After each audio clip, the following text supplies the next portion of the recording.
Agar mana shu 5 ta ishdan birontasini qilayotgan bo'lsangiz, sizda uylar ko'payib ketishi mumkin. Noto'g'ri ovqatlanish hisoblanadi. Sut mahsuloti ham o'g'ri chiqishini ko'paytirishga sababchi bo'ladi. Kosmetika hamda makiyaj vositalaridan noto'g'ri foydalanish hisoblanadi. Qizlarimiz makiyaj qilgandan keyin uni yuvmasdan uxlashadi. Yuzni tozalash uchun gidrofilli massadan foydalanishadi. Komedonalniy o'g'rilar bemorlarda kelib chiqadi. Makiyajni misillarni vadida artib, keyingi qilinadigan xato bu kosmetikadan noto'g'ri tanlash hisoblanadi. Novokomedoniy degan kosmetika vositalari bor, o'shalardan foydalanish kerak bo'ladi. Agar mana shu 5 ta ishdan birontasini qilayotgan bo'lsangiz, sizda uylar ko'payib ketishi mumkin. Bu videoni oxirigacha ko'ring, chunki mana shu aytilayotgan ishlardan birontasini siz ham qilayotgan bo'lishingiz mumkin.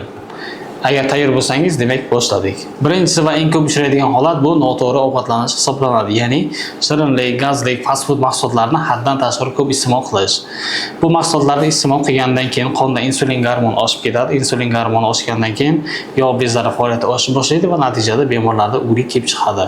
O'shaning uchun bemorlarga tavsiyamiz, agar siz bunaqa mahsulotlarni iste'mol qiladigan bo'lsangiz, maksimal darajada kamaytirishingiz kerak bo'ladi. Shirinlik, gazlik, fast foodlardan tashqari sut mahsuloti ham o'rik chiqishini ko'paytirishga sababchi bo'ladi. O'shaning uchun bemorlarga tavsiyamiz, birinchi o'rinda siz ovqatlanishni to'g'rilashingiz kerak bo'ladi, o'lik chiqmasligi uchun. Bu mahsulotlarning o'rniga siz ko'proq mevalar, sabzavotlar hamda uyda tayyorlangan ovqatlarni ko'proq iste'mol qilishingiz kerak bo'ladi. Ikkinchisi, qiz bolalarda uchraydigan eng ko'p holat bu kosmetika hamda makiyaj vositalaridan noto'g'ri foydalanish hisoblanadi. Demak, bu yerda birinchi qilinadigan xato, qizlarimiz makiyaj qilgandan keyin uni yuvmasdan uxlashadi. Makiyajni doimiy tozalab bo'lgandan keyin uxlash kerak bo'ladi. Chunki tozalamasdan uxlagandan keyin u poralarni yopib qo'yadi va natijada bemorlarda o'rik chiqishi mumkin. Ikkinchi qilinadigan xato bu makiyajni noto'g'ri vositalar bilan tozalash hisoblanadi. Ya'ni o'grisi bor insonlar makiyaj qilgandan keyin uni to'g'ri tozalashlari kerak bo'ladi. Ular ko'pincha yuzni tozalash uchun gidrofilli massadan foydalanishadi. Gidrofilli massa o'zi yog'li hisoblanadi. Uni ishlatgandan keyin poralar yanada yopilishni boshlaydi va natijada komedonalniy o'g'rilar bemorlarda kelib chiqadi. Bemorlarga tavsiyamiz, bunaqa holatlarda siz makiyajni misillarni vadida artib, keyin penkalarda yuvishingiz mumkin bo'ladi. Keyingi qilinadigan xato bu kosmetikadan noto'g'ri tanlash hisoblanadi. Ya'ni kosmetika tanlayotganda agar sizning yuzingiz yog'li bo'ladigan bo'lsa yoki o'rik chiqishiga moyil bo'ladigan bo'lsa, siz Novokomedoniy degan kosmetika vositalari bor, o'shalardan foydalanishingiz kerak bo'ladi.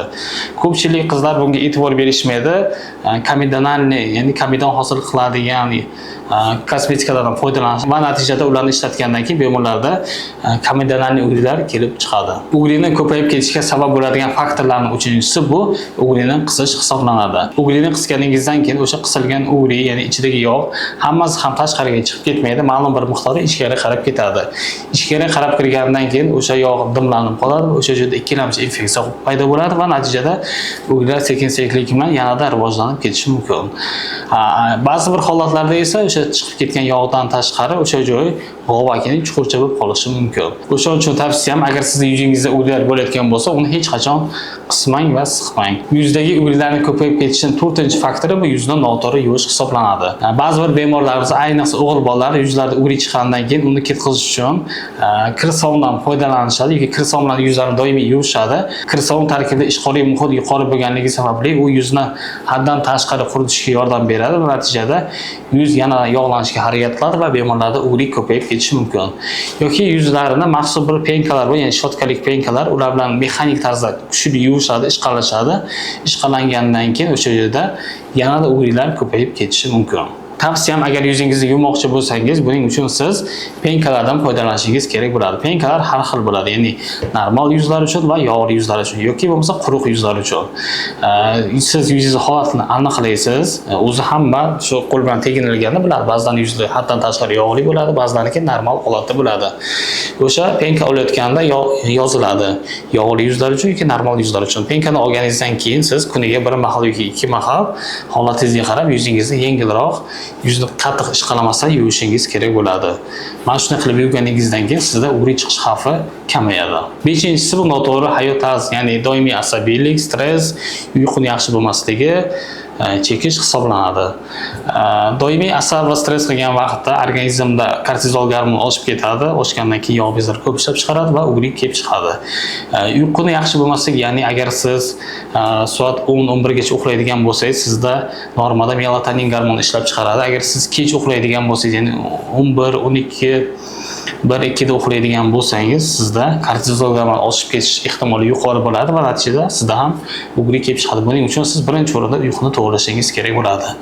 Chekish, ya'ni nikotin ham yog' bezlari faoliyatini oshiradi va natijada ugri kelib chiqadi. Agar yuqorida aytilgan 5 ta faktorlardan birontasi sizda bo'layotgan bo'lsa, uni darhol kamaytirishga harakat qiling, chunki bularning hammasi ugri chiqishini ko'payib ketishiga yanada sababchi bo'lishi mumkin. Agar sizda ham ugri kasalligi bo'layotgan bo'lsa va siz bu muammodan ancha vaqtdan beri qiynalib yurgan bo'lsangiz, yuzga har xil chistkalar, peelinglar, oshqozon tozalash, qon almashtirish kabi ishlarni ham qilib natija olmagan bo'lsangiz, menga murojaat qilishingiz mumkin. Quyidagi Telegram profil orqali. Men o'zim Samarqand shahridagi Royal Med klinikasida ishlayman. Qabulga kelsangiz bo'ladi yoki onlayn tarzda murojaat qilishingiz mumkin. Agar video sizga yoqqan bo'lsa, like tugmasini hamda kommentariyada o'z fikringizni yozib qoldiring hamda podpisatsiya bo'lish tugmasini bosishni unutmang. Ko'rishguncha xayr.